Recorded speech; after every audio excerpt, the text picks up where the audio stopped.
মানে এটা এখন আমার পার্মানেন্ট অ্যাড্রেস আর ওখানে আমি ঘুরতে যাচ্ছি।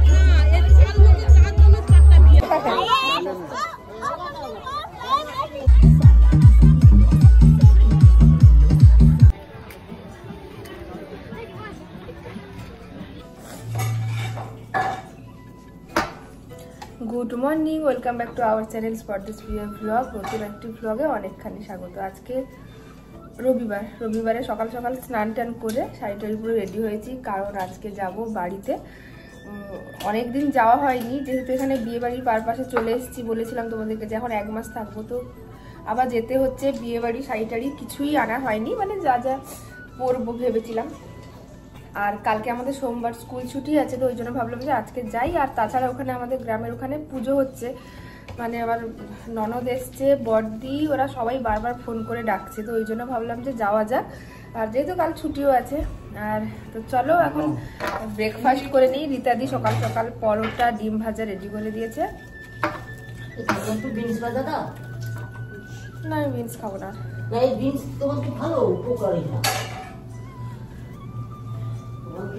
আর সোনাই আর মা মনে হয় বিকেলবেলা খাবো না। সোনাই আর মা মনে হয় বিকেলবেলা যাবে যতদূর সম্ভব, কারণ বিয়ে বাড়ির ডাকার কাজটাও বাকি আছে। আমি বললাম যে আমি যখন যাচ্ছি এই সুযোগে আমি গ্রামের বাড়িতেও যাব, তো তোমরাও সবাই চলো, ওখানে ডাকাডাকিটা কাজ কমপ্লিট করে ফেলবে। আর ওখানে আজকে ভালো অনুষ্ঠানও আছে।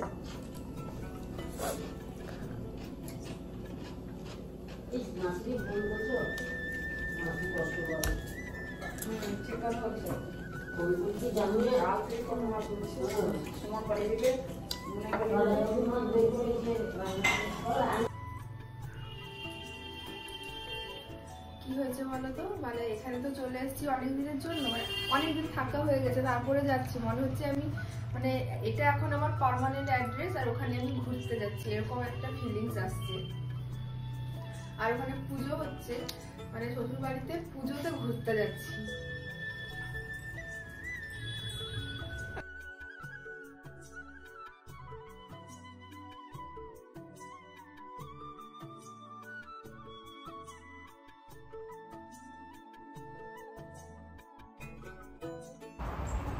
তো বাড়িতে এসেছিলাম, এখন আমরা আবার সবাই মিলে যাচ্ছি ওই ঘরে। ওখানে মেলা হচ্ছে বলছিলাম। কেন? চলো শোনাই।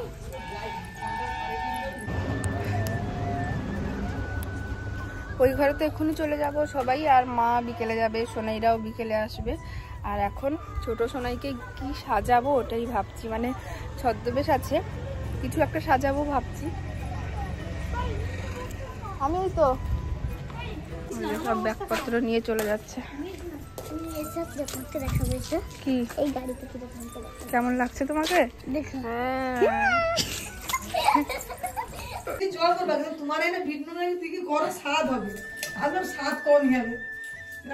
কে খাবে? খুলে বুঝো। বড় বুঝতে গেলে কি করতে?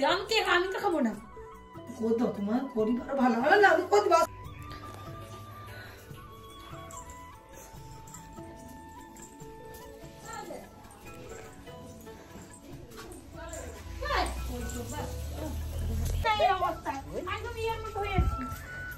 বাড়িতে আজকে মোটামুটি সবাই এসছে, ওই জন্য কাঁথি থেকে ছুটে চলে এসছে। সবার সঙ্গে একটু মানে ভালো সময় কাটাবো, গল্প আড্ডা হবে। আর আমার বড়দি, এক্সপার্ট বড়দি, ওদিকে মশলা এদিকে রান্না।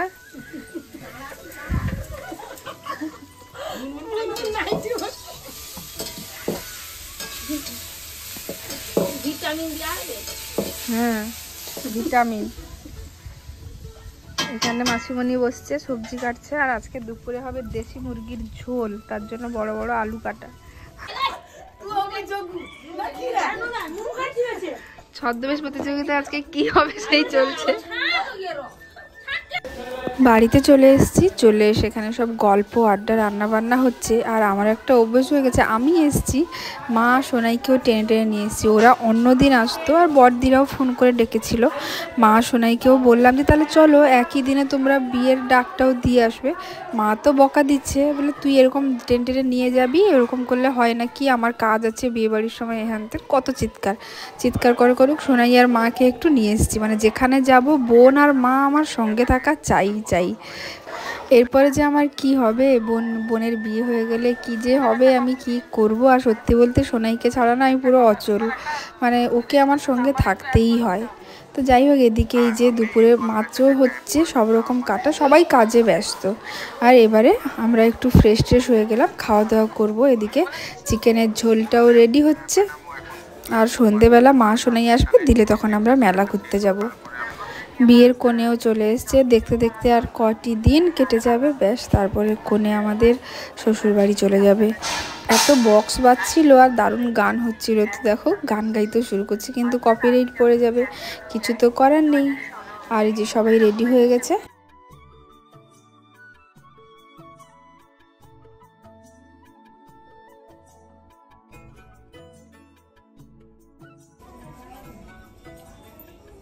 মা কোথায় গেলে? মা এখানে ছিল না?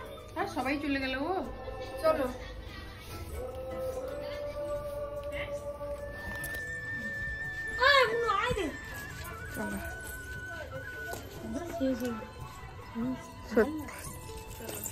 ভালো লাগছে। দিদি শরীর ভালো নেই।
এই দেশলাইকে সোজা কর, দেশলাই সোজা, দেশলাই সোজা, সোজা কর, দেশলাই সোজা, বেশি জড়িয়ে রে, বেশি জড়িয়ে রে, দেশলাই সোজা, গাড়ি ভাঙা শেষে ও আসছে আপ সময় কে উঠবে এ রাজু লাগ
একটা প্রাইজ ঘরে আসবে, ঠিক আছে।